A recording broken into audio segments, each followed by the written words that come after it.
안녕하십니까.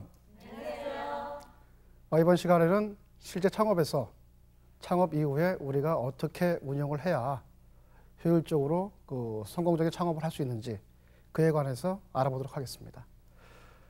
가장 중요한 게요. 시장은 항상 기다려주지 않는다는 거죠. 시장은 항상 수요가 딱 필요할 때 적재적소에 그 시장을 공략해야만이, 거기에 맞춰줘야만이 우리가 그 수요를 찾아낼 수 있잖아요. 가장 중요한 거거든요. 그래서 그 시장은 그 필요할 때에 그 시장을 누가 먼저 선점하느냐. 그죠? 똑같은 먹이가 있어도 먼저 먹는 사람이 임자 아닙니까? 나중에 가보면 이미 없어지잖아요. 그와 똑같은 겁니다. 그래서 우리가 얘기하는 최근에 이제 하이스피드, 선점이라는 게 가장 중요한 이제 이 이슈예요. 그래서 제가 한 가지 사례를 말씀을 드리면은, 2000년도 초반에 실제 우리가 이 식당에 가보면은 과거에는 우리 주부님들이 좀 일을 좀 하셨잖아요. 설거지도. 지금은 없어요. 그죠? 그래서 그와 관련해서 우리가 얘기하는 참모라고 하기는 좀 그렇고 설거지를 좀 대행해 주던 그런 분들에 대한 인적 자원이 상당히 고갈됐죠. 그래서 그거를 누가 충당했습니까? 우리 이 동포들이 와서, 그죠? 외국에 계신 동포들이 와서 충당을 했잖아요. 그러다 보니까 그런데도 문제는 그런 것만 가지고도 모든 게 해결되는 건 아니었어요. 그러니까 우리가 가정에서 식기세척기를 쓰는 것처럼 그 식당에도 업소용 식기세척기가 필요했던 거죠. 일손을 줄이는 게 가장 중요하잖아요. 인건비를 줄여야 되니까 경제적으로. 그래서 식기세척기라는 게 필요할 시점에 그것을 개발했던 사업자가 있었습니다. 그럼 정부에서 자금 받아가지고 공장도 짓고 잘 만들었죠. 근데 문제는 이것을 알릴 방법이 없는 거예요. 이건 분명히 소비자가 필요로 하는 거잖아요. 식당에서는. 근데 이거를 내가 이런 거 만들었습니다. 좀 이용해 주세요라고 알릴 방법이 없는 거죠. 돈이 없어서. 돈이 있으면야 뭐 광고를 하고 홍보를 할 텐데 그게 안 됐던 거예요. 그래서 이분이 고민을 하다가 이제 이 카운셀링을 통해서 답을 찾아서 해결하게 됩니다. 그 방안이 뭐였냐면은 제가 서두에 얘기한 선점. 시장은 당신이 그렇게 우물쭈물하고 있으면은 결국 다른 사람이 뺏어간다. 그 시장을 빨리 선점하는 수밖에 없다. 당신 창고에는 이미 많은 상품이 생산이 돼서 재고가 있잖아요. 당신 창고에서도 재고고 결국 그걸 필요한 사람한테 갖다 줘도 재고예요. 그죠? 결국은 결제가 되느냐 안 되느냐의 차이밖에 없잖아요. 그럼 이게 정작 필요한 거라면 필요한 사람한테 먼저 갖다 주자. 다른 사람이 광고를 해서 팔기 전에. 그래서 이 사람이 창고에 있던 재고를 갖다가 필요로 하는 식당에다 갖다가 설치해 줬어요. 그거 사용해 보십시오. 필요로 한가? 했더니 사용해 본 사람들이 2달이면 자기들이 그동안에 쓰던 인건비가 다 환수가 된 거예요. 기계는 그대로 생존해 있고, 야, 이거다. 그러니까 2달이면 결국은 결제가 다 됐다는 얘기예요. 사용해 보고 2달 동안 인건비를 줄이는 그 비용 가지고 이 대금을 줄 수가 있었거든요. 그리고 또 하나의 효과는 이미 시장을 선점했잖아요. 이 사람이. 그러니까 거기에서 이웃에 식당 하시는 분들 또 옆에 가보면 다 식당 하잖아요. 그러니까 이분들이 왔다가 이웃이 보고 저거 좋네. 그죠? 이게 우리가 얘기하는 실제 경험에서 구매하는 제일 좋은 방법이거든요. 직접 보고 구매하는 거죠. 남 쓰는 걸 보고. 그리고 또 사용자가 이거 이래 가지고 한 2달이면은 인건비가 다 환수되더라. 이런 구전. 가장 좋은 홍보 방법이죠. 그러니까 이걸 통해서 그쪽 시장에서 아주 굳건하게 자리를 잡은 이제 그런 사업가로 성장을 했어요. 우리가 이 하나의 토대를 보더라도 시장은 니즈가 있는 곳에 필요로 하는 사람한테 빨리 다가가고 빨리 그 사람들하고 이 뭔가 관계를 맺지 않으면은 기회가 없다는 얘기죠. 그러니까 시장을 항상 선점해라. 이게 가장 중요한 겁니다. 우리가 하다못해 동네에서 자그마한 가게를 해도 그 필요한 소비자들한테 가장 먼저 누가 다가서냐에 따라서 팔리는 거예요. 필요한 사람은 그걸 그 사람한테 사지 뭐 이걸 고민할 필요는 없잖아요. 그죠? 두 번째로 중요한 것은 실제 이것은 우리가 세상 살아가는 그 이치와 똑같습니다. 우리 정치인들이 가장 많이 쓰는 얘기지만은 정말 잘 지켜지지 않는 얘기. 상생. 그죠? 서로가 좋다는 얘기잖아요, 이건. 서로가 잘 살아보자. 상상이라는 것은 그 서로가 우리가 하는 윈윈 시스템이라는데 둘 다가 성공해야 되는 거예요. 둘 다. 양쪽 다 성공. 그러니까 서로가 힘을 합쳐서 그 엄청난 힘이 성공을 만들어내는 건데 이러한 방법을 우리는 크게 어렵게만 생각할 게 아니고 하나의 우리가 작은 식당 아니면 작은 이런 그 판매점 뭐 작은 뭐 슈퍼 이런 걸 한다 할지라도 혼자 할 수 있는 일이 있고 꼭 종업원과 함께 할 일들이 있어요. 그죠? 세상에. 그래서 세상에 원래 그런 거 있지 않습니까? 종업원 그 사람이 하나 잘 들어오면은 내가 잘 부자가 되고 사람 하나 잘못 들어오면은 망하겠다는 것처럼 그 사람 관계가 중요한 건데 이 종업원이 지금은 이제 이 아르바이트를 많이 고용을 하고 있지 않습니까? 근데 아르바이트를 고용했을 때 한계가 분명히 생깁니다. 우리가 그 잘 훈련된, 잘 숙달된 사람들은 아니에요. 아르바이트는. 임시직이라는 것이 그런 문제가 있죠. 그죠? 그러니까 이 사람들한테 그런데 정말 주인 같은 의식, 네가 주인 같은 마음을 갖고 함께 해보자. 이거 말로 100번 떠들어도 안 되죠. 그 사람들한테 정해진 시간만 내가 아르바이트 하고 가면 돼요. 그리고 아까 얘기했던 프리트족이나 뭐 이런 개념들이 있어서 내가 지금 그 50만 원짜리 핸드폰 하나 구입하고 싶어서 내가 이 한 달만 내가 아르바이트 하는 거야.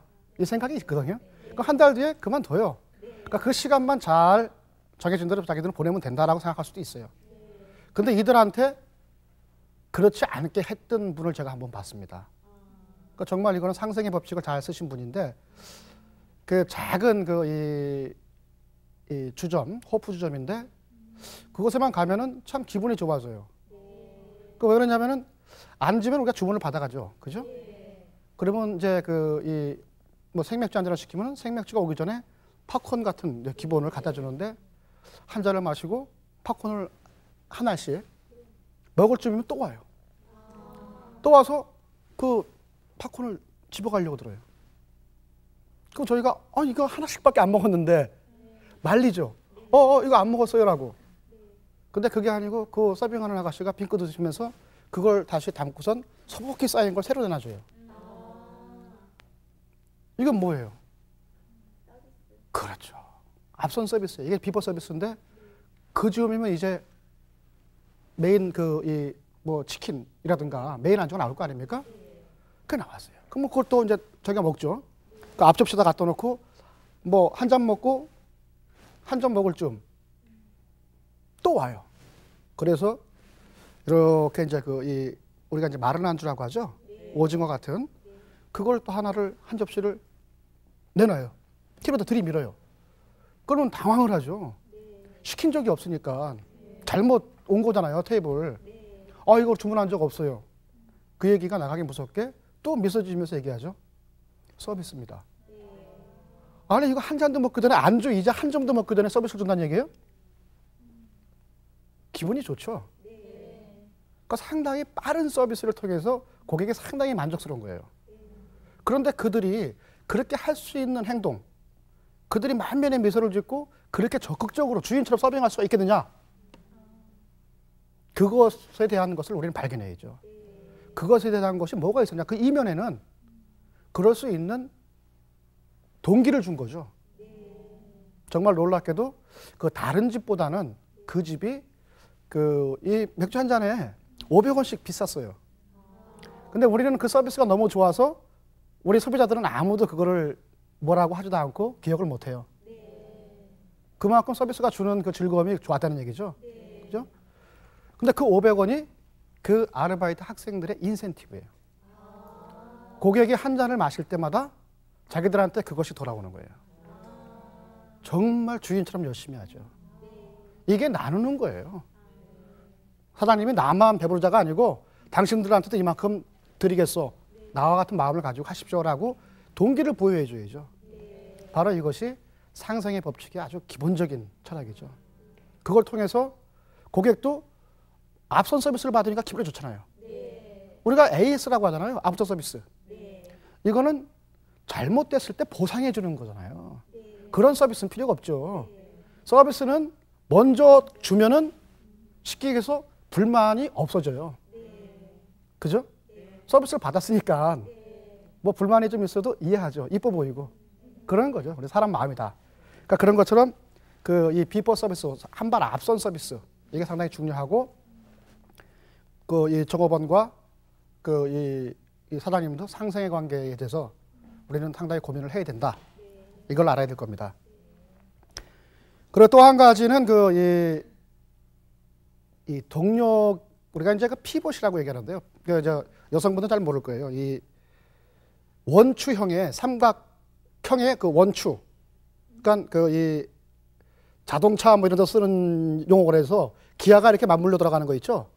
그러한 축이 이제 피벗인데, 그 앨런 지머만이라는 그 박사님께서 그런 얘기를 했어요. 그 이 사고와 변화와 유지라는 그 우리 인간이 살아가는 데 성패를 가르는, 성공과 실패를 가르는 중요한 요인이 있는데, 그 중심에는 중심축, 그 동력이 되는 그 축에는 사고와 변화와 유지라는 축이 있다.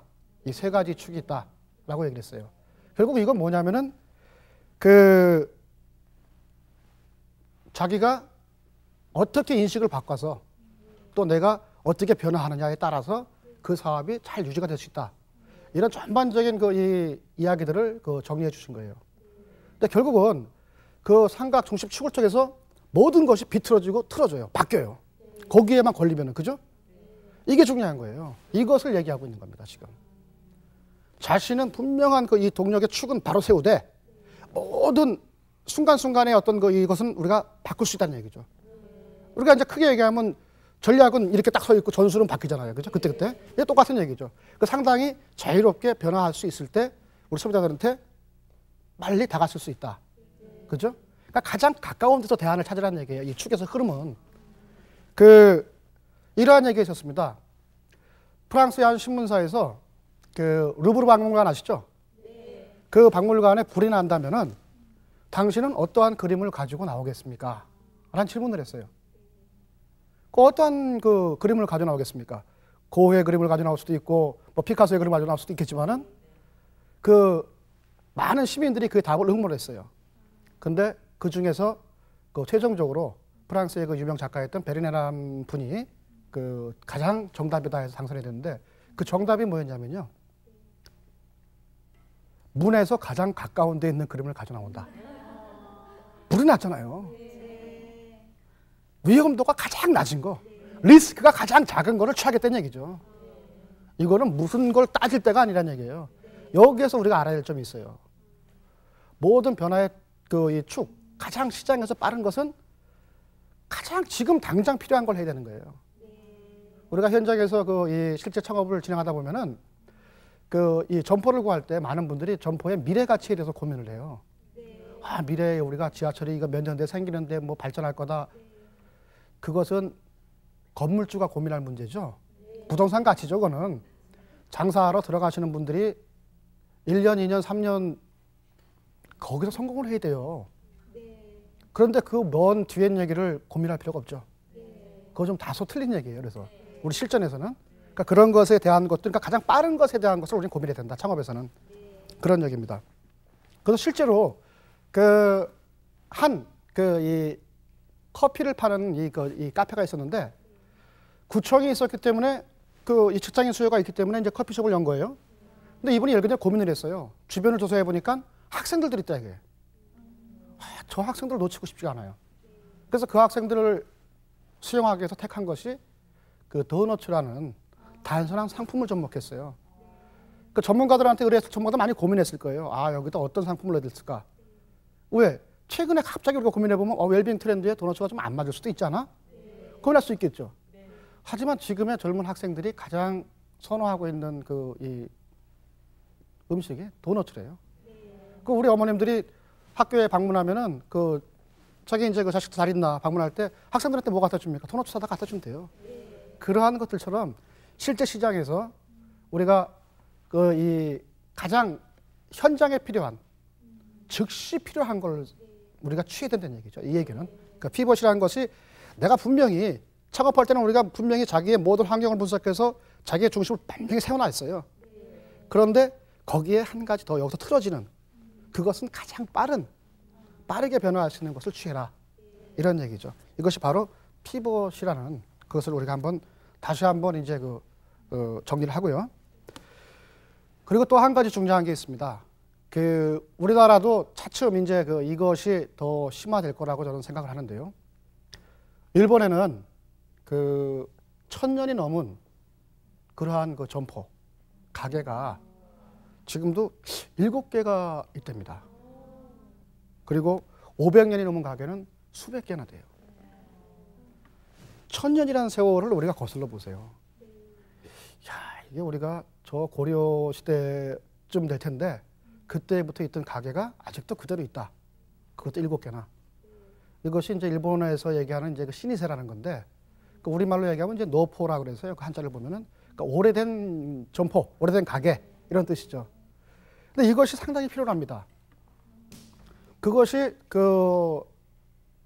서구 사회에 우리 유럽에 가장 문화적으로 발달됐다고 하는 나라 중에 하나였던 이태리가 그들의 이 문화적인 경쟁력을 가졌던 이유도 바로 그거예요.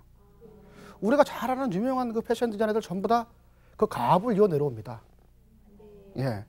그 나라에 가면 아이스크림 하나 파는 집들도요, 몇 대씩을 내려와요. 아이스크림 파는 리어커 하나를 대대로 이어가면서 팔고 있는 거예요.